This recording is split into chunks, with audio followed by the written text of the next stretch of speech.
English session now, and after this is going to be Hindi session.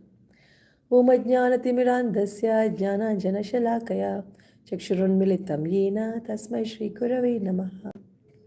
Namo Vishnupadaya Krishna Preshthaya Bhutale Srimate Bhaktivedanta Swaminiti Namini Namaste Saraswati Devi Gauravani Pracharine Nirvishesha Shunyavadi Paschati Deshatarine Jai Shri Krishna Chaitanya Prabhu Nityananda Shri Advaita Gadadhara Shrasadi Gaura Bhaktavrinda Hare Krishna Krishna Krishna Hare Hare Hare Rama Rama Rama Hare Hare Mukam karoti vachalam pangum langayate girim yatkripatmaham vande Shri Gurum Dinataranam Paramananda Madhavam Shri Chaitanya Ishwaram Hari Om Tatsat. Hare Krishna, my dear friends. So today we are again going to continue with Srimad Bhagavatam, Canto 4, Chapter 1 onwards. All these days I was very busy preparing for yesterday night session on Srimad Bhagavatam, Canto 4, which we covered only 12 chapters yesterday. I had prepared for 19 chapters. And because I was preparing, I didn't see you online. I didn't come online. So now let us start with Canto 4, Srimad Bhagavatam, Chapter 1. It talks about the genealogy or who all are there in Swayambhu Manu's children's families. Swayambhu Manu, who is he? He is Brahma's son. Actually, when Brahma was really distressed about all his failures, Brahma has failures, Brahma first created 5 types of ignorance and he only felt miserable. He felt, what am I doing? Let me create some knowledge related people, and he created the Kumaras. And he told the Kumaras, yes, these people are full of knowledge, and now we should produce children. They said, oh no, children. We would like to remain children. We don't want to produce any children. We want to live for knowing about the Lord. So like that, the Kumaras did not bother to follow the father's words, and that's not considered disobedience, because if somebody says that I don't want to marry, I want to live to serve the Lord, then that is considered more auspicious. So Brahma had to control his anger, and his anger came out of his eyes, and that was the birth of Rudra, a portion of Lord Shiva. And so Shiva was born, and then he told Shiva to procreate, and Shiva very happily fulfilled the father's orders. But he created such terrible people, they went on destroying what is already created by Lord Brahma. Brahma said, oh my God, you are the representative of destruction, and your people have started the destruction. You please stop your procreation. You go and you meditate on Vishnu. Go to the forest and take all your people along with you. Let them all sit and meditate. So like that, he had to make Rudra stop, and then he created some sages, and he felt that they are too slow in procreating. And when he was worried, he just prayed. So whenever we are worried, the moral is we must pray to Krishna. He prayed to Vishnu, and then as he prayed, suddenly one male form and female form came out of his body, and that was Swayambhu Manu and his wife Shatarupa. They asked, the Swayambhu Manu asked, what is my order? What is order for me? He says, you must procreate. He says, but where should I procreate? So then he points to the earth, but earth was inside the waters. So it was hidden by Hiranyaksha. So Varahadev comes and he has to set free Mother Earth from the waters, and he has to fight Hiranyaksha. And that's how Swayambhu Manu and Shatarupa get their earth, and then they start procreating, and they get 5 children, out of which 3 are daughters and 2 are sons. Sons are Uttanapada and Priyamrata, and daughters are Akuti, Devahuti and Prasuti. So about Devahuti we have been seeing in Canto 3. Now we are in Canto 4. We will be seeing about the remaining children's generations. So first we are seeing about Akuti. Akuti was given in marriage to Prajapati Ruchi only on one condition. And the condition was that when you get a son, you should give that son for me to adopt, says the father of Akuti. Now, father of Akuti had already got two sons. And why he wanted another son? Because he was a wonderful devotee of Krishna and he knew very well that Krishna's expansion is going to take birth in his daughter's family. So he wanted that male child, that he wanted to be the father of Supreme Personality of Godhead. That is why he places this request, and as a result, Prajapati Ruchi agrees for this condition, and he marries the daughter of Swayambhuva Manu, and so Akuti and Prajapati Ruchi, when they become parents of twins, and one was a boy and one was a girl.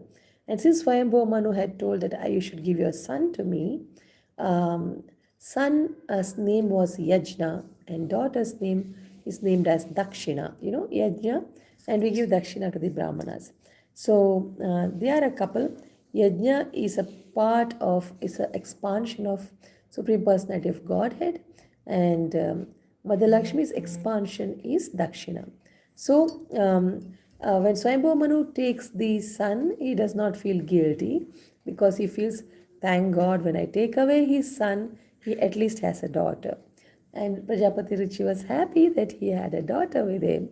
And then he takes Yajna and he goes to his abode. And when they grow up, Dakshina says she wants to marry Yajna, and they get married and they get a few children. So that is about Akuti's family. And after that, we see how Devahuti's 9 daughters got married to different sages. And they get so many children. And among those children are Ravana, Kumbhakarna, and Vibhishana. And among those children are Kashyapa Muni. Among those children are the guru of the Devatas. Who is he? What's his name? Brihaspati. Brihaspati. And among those children are Agastya Rishi. So these all grandchildren of Kardama and Devahuti. And their grandchildren's child is Kubera. So Kubera is the great grandchild of Kardama and Devahuti. And so these things we go through in that first chapter. And at the end, we get to see how the other daughter, Prasuti, gets married to Daksha, and he gets many daughters. And those daughters, many of them, that is 13 of them, get married to Dharma. And one of them gets married to Agni. One of them is married to Pitas, and one of them is married to Lord Shiva, and that is Sati. Sati, the youngest daughter of Daksha and Prasuti. So, how I remember is Prasuti. Suti is the mother of Sati. Prasuti is the mother of Sati. This is how I remember. I was always getting confused. Is Akuti the mother of Sati or Prasuti the mother of Sati? It is Prasuti, the mother of Sati. Prasuti and Daksha. And Daksha's very favorite daughter was Sati, but Sati is expansion of Durga Devi, so she destined to marry only Shiva. So she was desiring to marry Shiva, and Brahma comes and tells you should marry Sati to Shiva. And Daksha was very envious of Shiva, and he did not want to marry his daughter Sati to Shiva. And so he was very, very unhappy to get her married to him. But he marries because his father has ordered. Then what happens is the chapter ends saying that Sati, before attaining puberty, she leaves her body. This is how the first chapter ends. Second chapter begins with the question, why did Sati leave her body before attaining puberty, before getting children? So the answer was that since Daksha was very envious of Lord Shiva, and Daksha also decides to do a yajna, to please Lord Vishnu. So he invites everyone, including Lord Shiva. Lord Shiva is one of the first people to come there and he does not waste time. So he sits in meditation of Lord Vishnu and he is not even aware of what's happening. And then every other guest comes, and then comes Daksha. When Daksha enters the hall, he is full of effulgence, like Lord Suryadev, full of effulgence. In front of the effulgence of Suryadev, like effulgence of Daksha, Agni's effulgence was nowhere. And hence, he commanded everybody's respect. So, everybody gives him the standing respect, except two people. And one was his own father, Brahma, and the one was his son in law, Shiva. So, since he was very envious of Shiva, he gets very angry and he says, I am not speaking this out of anger or envy. He was talking about out of him, out of envy only, but he says, I'm not talking about out of envy. But this Shiva is really, I've given my dear like daughter to someone very, very terrible. Look at his dress and look at his face and see my daughter's face. Such a tender daughter, I give it to him. Listening to that, what is that? He says, listening to the guru of this world, listening to the guru. Trapti Mandaji, Hare Krishna. After this, we're going to do it in Hindi. So he says that listening to this particular term, he says Parameshti. He says that listening to this Parameshti's words, I married my doe-like daughter to this Shiva. And you see, he is not even honest. He does not even understand I'm the father-in-law and does not even stand up and give me respect also. What kind of a son-in-law is this? Like that, he very angrily speaks very badly. He speaks many bad things. I don't want to speak those things. If you want, you read. Go to Canto 4, chapter 2 and read what are the criticism that Daksha gave to Shiva. And then at the end, he curses Shiva, saying that all the devatas will get the oblations in the yajna, but this Shiva will be hereafter deprived of the oblations in the yajna. And Prabhupada says that acharyas have commented that it was actually not a curse, it was a benediction. Why? Because Shiva is very supreme. He is not like the other devatas. He is above all devatas. Only Vishnu is above Shiva. Vishnu is like milk and Shiva is like milk touched by curds. And if it becomes curds, the curd is Shiva and milk is Vishnu. From milk, anytime you can get curds, but from curd, you cannot get back milk. So that is the situation. So all others are not coming in milk or curd category. They are coming as Jivatmas, like us, like you and me. All other devatas, even Brahma, are like you and me. Means we can also become Brahma one day. We can also become Ganapati, Saraswati one day. But we cannot become Durga or Shiva.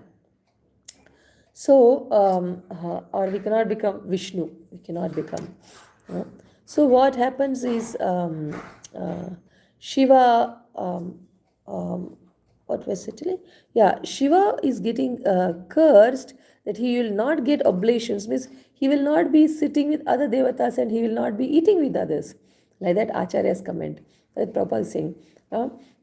Shiva and Prabhupada says, see, for a person of high grade, Shiva is above all the devatas.